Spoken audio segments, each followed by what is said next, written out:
What's going on, everyone? Welcome back to another video. Today we're going to be looking at a trade I took on GBPUSD on May 18th. So if we look into the past, we can see that we were in fact in a downtrend, and then we extended past this 4-hour support area just a little bit.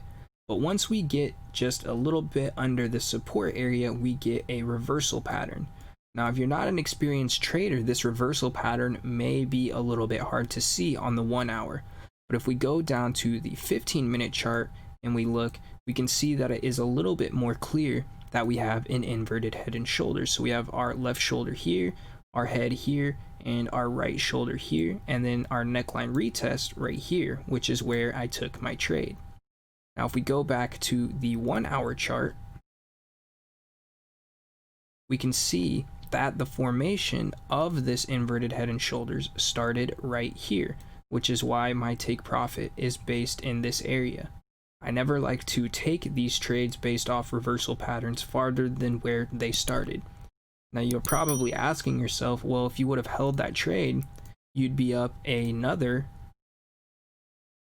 80 pips on top of the original trade that you would have had. And that's true.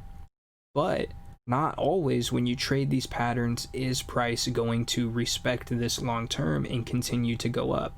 I can't tell you how many times in the past before I realized this, when I would take trades based off these patterns and price would be going great, everything would be going exactly the way that I would want it, and then once price would complete this pattern, I would see it reverse and come all the way back down to my stop loss.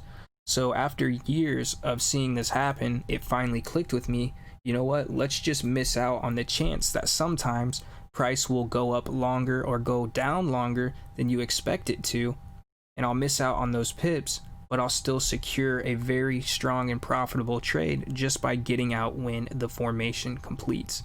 So that's just my reasoning on it, but everyone's different. If you want to go ahead and follow your trade with maybe even a trailing stop loss, you could have continued to hold this trade for as long as you wanted and waited for price to knock you out of that trailing stop loss. But this was a fairly simple trade. We could just see that we were in a downtrend. We got a little bit overextended beneath this support area. Then we got a reversal pattern with this inverted head and shoulders, and I went ahead and just took the trade at the neckline retest, and I exited the trade at the beginning of this formation.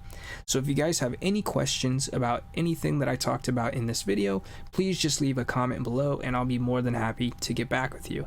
And if you want to see when I take these trades live, go ahead and follow me on Instagram and check out my stories. With that being said, I will catch you guys in the next video.